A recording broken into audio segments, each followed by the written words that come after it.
साथियों और दोस्तों, मैं दिल्ली से चल के आपके बीच में अपने छोटे भाई महराज मलिक के लिए वोट मांगने आया हूं। इनको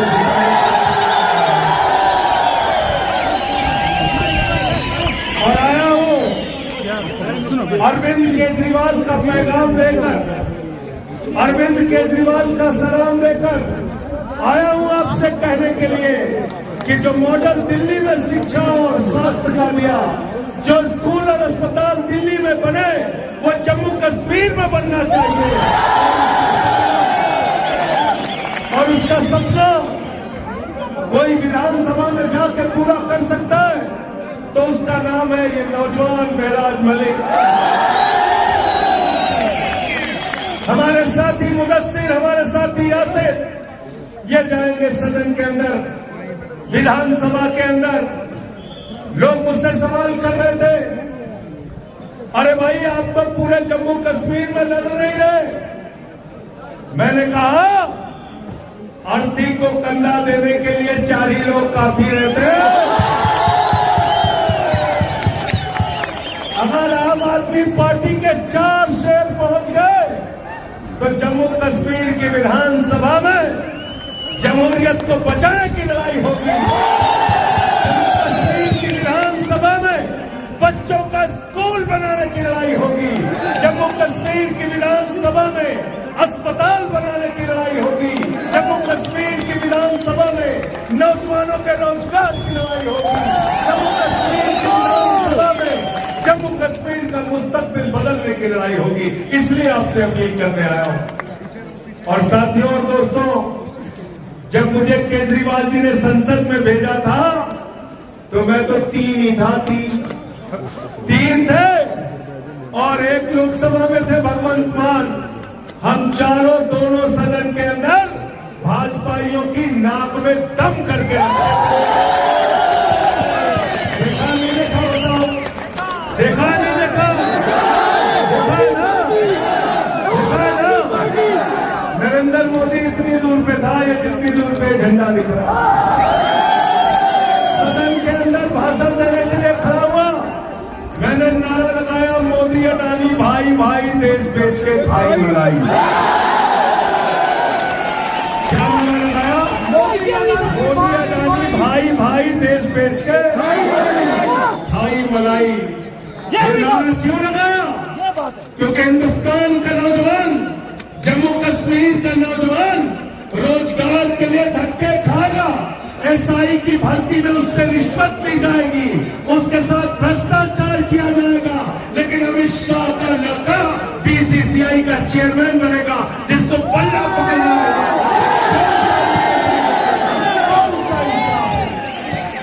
कौन सा इंसाफ है तेरा बताओ?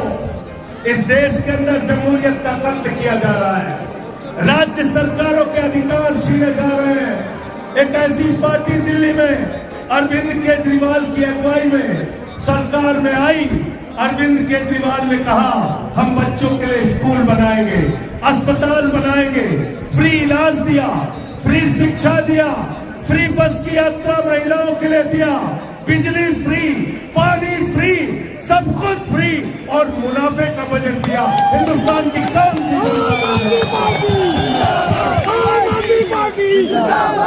आदमी पार्टी और आपका केजरीवाल को पकड़ के जेल में डाल दिया। बात बदल दो, तख्त बदल दो। आपने केजरीवाल को पकड़ के जेल में डाल दिया मोदी जी।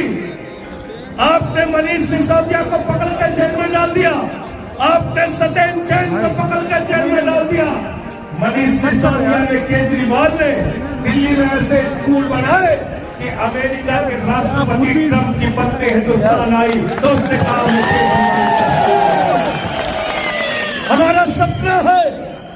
हमारा सपना है कि ऐसे ही स्कूल जम्मू कश्मीर में बने, जिससे पूरे हिंदुस्तान के लोग और विदेशों के लोग आके आपके स्कूल देखें। जाना दिल्ली, कभी जाना और जाकर देखना कि कैसे स्कूल दिल्ली के अंदर बने हैं। बच्चों की पढ़ाई के लिए एयर कंडीशन कमरे बने हैं, स्विमिंग पूल का निर्माण हुआ है, एथलीट के ग्राउंड बने हैं सरकारी स्कूल में, हॉकी के ग्राउंड बने हैं सरकारी स्कूल में, जहां मकड़ी के जाले लगे रहते थे, टाट पट्टी पर बच्चे बैठ के पढ़ते थे, बच्चों के लिए टॉयलेट का इंतजाम नहीं था।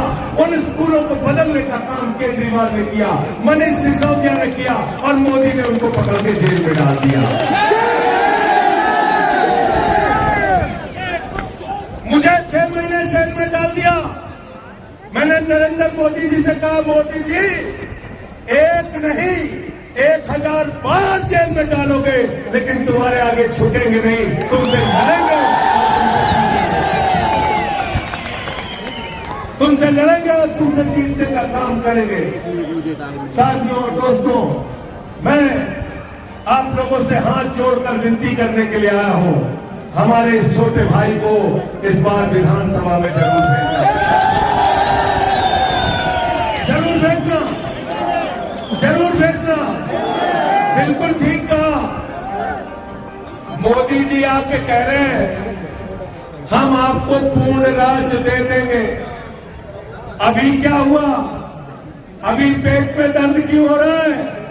तुम्हारे कलम में स्याही नहीं हो तो हमसे 20 पैसे उधार ले लो मोदी जी, और उसी कलम से साइन करो कि जम्मू कश्मीर पूर्ण राज्य बन गया, तब तुम्हारी बात पे यकीन करेंगे। क्योंकि भाजपा झूठ बोलने वालों की पार्टी है। मैं बीजेपी को कहता हूं, ये भारतीय जनता पार्टी नहीं है, ये भारतीय झूठा पार्टी है, झूठा झूठ बोलने वालों की पार्टी। नौजवानों से कहा 2 करोड़ नौकरी हर साल देंगे, झूठ बोला। किसानों से कहा फसल का दाम 2 गुना करेंगे, झूठ बोला। देश के लोगों से कहा महंगाई कम करेंगे, झूठ बोला। आपको कहा इतना काला धन लाएंगे, इतना काला धन लाएंगे, बैलगाड़ी में भर के लाएंगे, हवाई जहाज में भर के लाएंगे, इतना काला धन लाएंगे कि हर आदमी के खाते में कितना पहुंच जाएगा? कितना? जोर से बोलो, जोर से बोलो। 15 लाख, 15 लाख, 15 पैसे आए खाते में? 15 पैसे आए क्या? तो इसीलिए भारतीय जनता पार्टी नहीं है, भारतीय झूठा पार्टी, भारतीय झूठा पार्टी। दूसरा काम क्या करते हैं? दूसरा काम क्या करते हैं?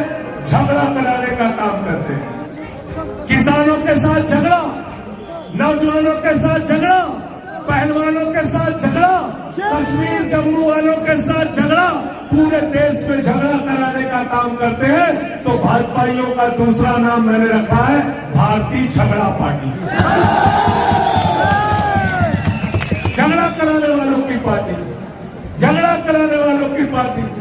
और नरेंद्र मोदी के बारे में मैं कहता हूं, होशियार रहना मोदी जी से। मोदी जी के अंदर कोई कला हो ना हो, लेकिन गंजे को भी कंघी बेच सकते हैं, गंजे को भी कंघी बेच सकते हैं। झूठ बोलने में इतने मास्टर हैं, बोले सिकंदर जब बिहार में आया था तो बिहारियों ने मार के भगाया था, सिकंदर कभी बिहार गया ही नहीं। सिकंदर कभी बिहार गया नहीं। हमारे यहाँ यूपी में गए खलीलाबाद, कहने लगे संत कबीर, बाबा गोरखनाथ, बाबा गुरु नानक देव एक साथ बैठ के मीटिंग करते थे। पता लगा तीनों लोगों के पैदाइश में ही कई 100 साल के अंदर।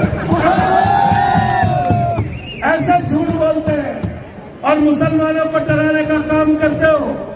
मेराज मलिक कभी कह रहे थे आपको डराने का काम करते हैं। मैं कहना चाहता हूं नरेंद्र मोदी से, मैं कहना चाहता हूं अमित शाह से, मुसलमान किसी से नहीं डरता, मुसलमान से मुसलमानों से डरता है, मुसलमान से खुदा से डरता है, मुसलमान से अल्लाह से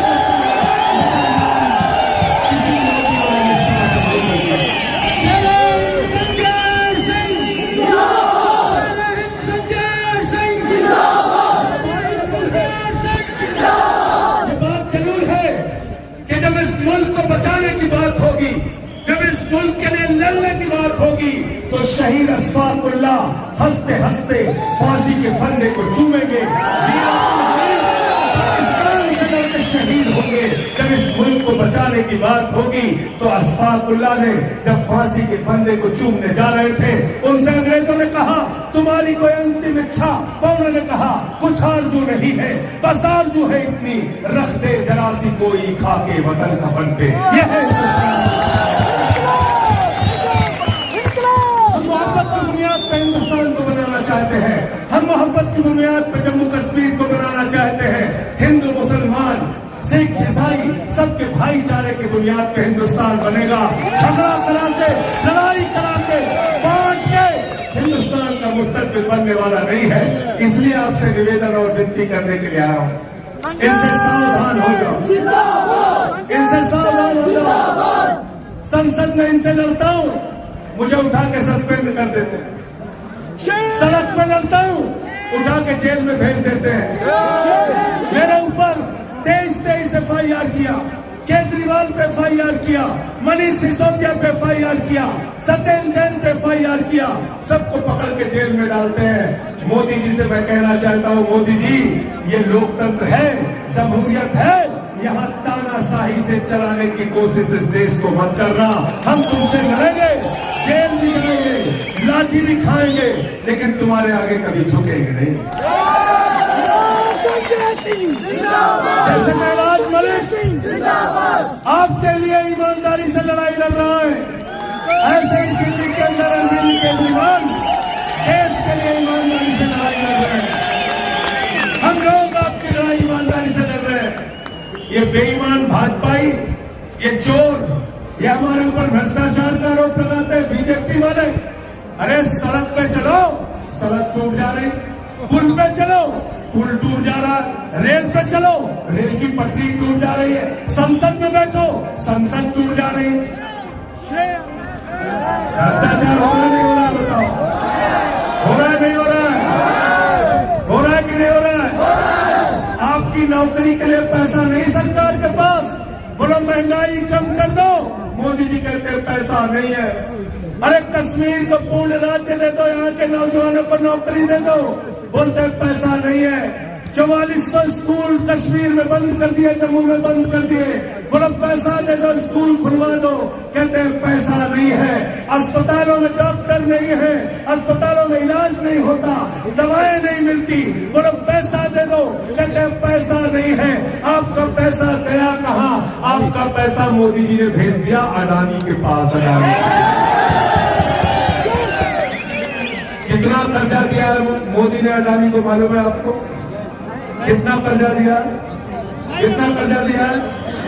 2.5 लाख करोड़ रुपया एक आदमी को कर्जा दिया है। 2.5 लाख करोड़ रुपए एक आदमी को कर्जा दिया है। आपको 2.5 लाख का कर्जा होता है, पकड़ के उठा के जेल के अंदर डाल देते हैं। 2.5 लाख का कर्जा होता है तो उठा के जेल में डाल देते हैं, लेकिन 2.5 लाख का करोड़ का कर्जा अपने दोस्त अडानी को दिया। नीरव मोदी हजारों करोड़ का कर्जा लेके भाग गया, मेहुल चौकसी हजारों करोड़ का कर्जा लेके भाग गया। जम्मू कश्मीर को जिन लोगों ने लूटा, महराज मलिक को भेजना विधानसभा के अंदर, और सुनना ये क्या बोल रहे हैं आपके।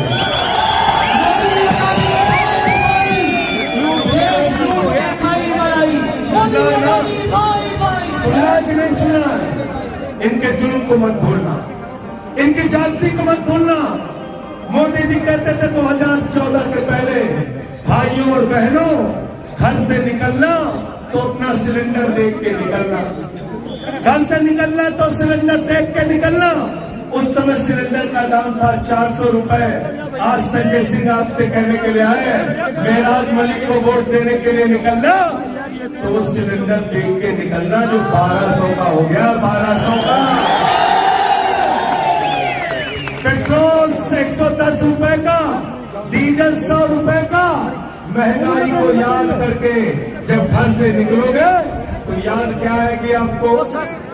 क्या याद आएगा? क्या याद आएगा? क्या याद आएगा? क्या याद आएगा?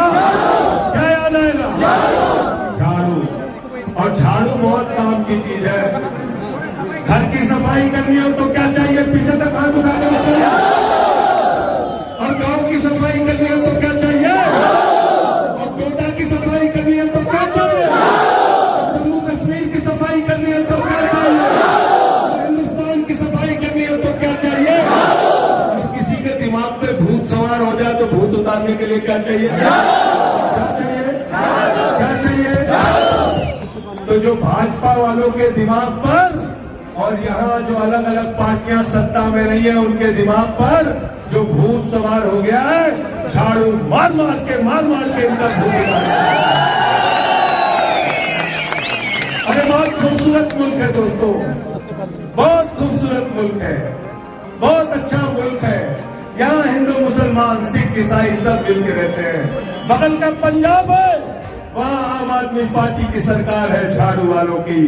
दिल्ली चले जाओ, झाड़ू वालों की सरकार है। अरे हमने तो गुजरात में भी 14% वोट लेके 5 सीटें जीतने का काम किया। हमने गोवा में भी 6.5% वोट लेके 2 सीटें जीतने का काम किया।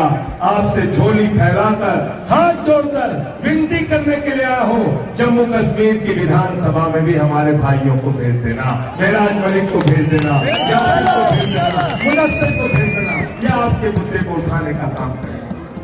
यहाँ का राज्यपाल सत्यपाल मलिक भारतीय जनता पार्टी के ऊपर आरोप लगा के गए कि 300 करोड़ रुपए की रिश्वत 2 कंपनियां उनसे उनको दे रही थी काम लेने के लिए।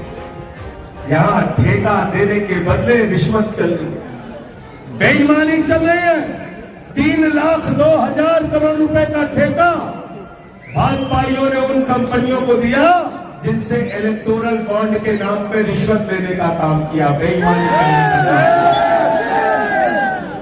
तो मोहब्बत की बुनियाद पे, एकता की बुनियाद पे इन बेईमानों से लड़ना है। कोई भी जंग नहीं सिखाता आपस में लड़ाई करना, झगड़ा करना। हमारे रामचरित मानस में लिखा है, सब नर करहि परस्पर प्रीति, सारे लोग आपस में प्यार से रहे, यह है हिंदू धर्म। सिख धर्म कहता है लोगों की सेवा करो, लंगर करो, लोगों को गुरुद्वारे में सेवा करो। सिख धर्म की सेवा की शिक्षा देता है। और इस्लाम आपके नबी का नाम आज ईद उल मिलादुल नबी के मौके पे आप सबको मुबारकबाद देता हूं। सर कि याद रखिएगा नबी के संदेश को। क्या कहते हैं आप, हजरत मोहम्मद साहब सल्लल्लाहु अलैहि वसल्लम को क्या कहते हैं, क्या कहते हैं अपने नबी को, रहमतुल आलमीन, पूरे आलम पर रहमत करने वाला, पूरे दुनिया पर।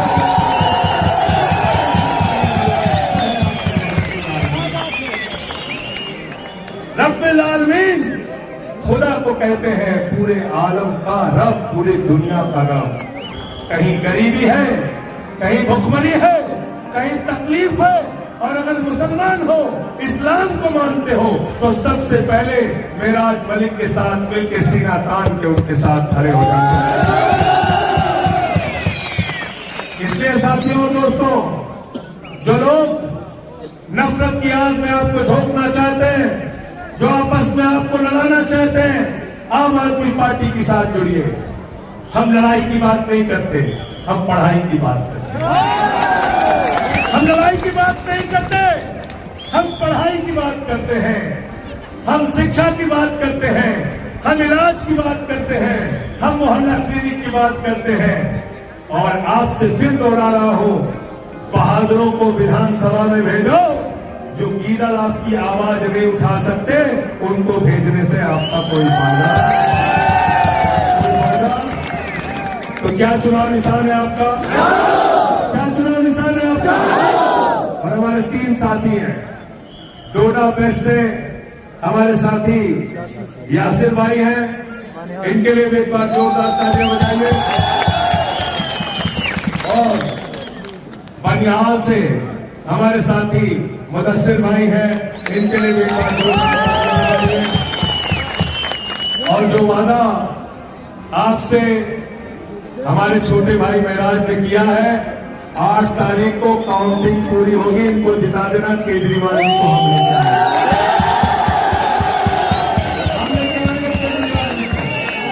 इसी जगह पे लाएंगे। और ऐसे ही पीछे तक मैदान भर देना, ये पहाड़ियों तक लोग होने चाहिए। जिताओगे ना? वादा करके जा रहे हो? पक्का वादा है ना? पक्का वादा है ना? मोदी वाला तो नहीं है? पक्का वादा, पक्का वादा है। तो इसलिए साथियों और दोस्तों, मैं अब प्रचार 1 घंटे में खत्म हो जाएगा। इसके बाद घर घर चले जाइए, लोगों से कहिए झाड़ू चलाना है। सबको देख लिया, इस बार झाड़ू वालों को देखना है, आम आदमी पार्टी को देखना है। और जब मैं जेल के अंदर था तो बीजेपी के सितम पर, उनके जुल्म पर, उनके अत्याचार पर भगत सिंह की एक चिट्ठी मिली जो उन्होंने अपने भाई को लिखी थी। उसकी चंद लाइनें कहकर अपनी बात को खत्म करूंगा। जब भगत सिंह को फांसी हो गई, उनका भाई उनसे मिलने के लिए आया, वो उदास था, निराश था। भगत सिंह ने अपने भाई कुलतार को चिट्ठी लिखी और अंत में लिखा, उन्हें ये फिक्र है हरदम, नया तर्ज जफा क्या है। उन्हें ये फिक्र है, मैं बीजेपी के लिए, मोदी के लिए, अमित शाह के लिए कहना चाहता हूं, उन्हें ये फिक्र है हरदम, नया तर्ज जफा क्या है। हमें भी शौक है देखें सितम की इंतहा क्या है। हमें भी शौक है देखें सितम की इंतहा क्या है। इनके सितम के खिलाफ, इनके जुल्म के खिलाफ, इनके अत्याचार के खिलाफ आपका भाई है, आपका बेटा पिछले 15 साल से आपकी लड़ाई लड़ रहा है। आज वक्त आ गया है, जैसे आपने इसको जिला पंचायत के अंदर भेजा, ऐसे ही जम्मू कश्मीर की विधानसभा में भेजना, आपकी आवाज को उठाने का काम। मिराज मलिक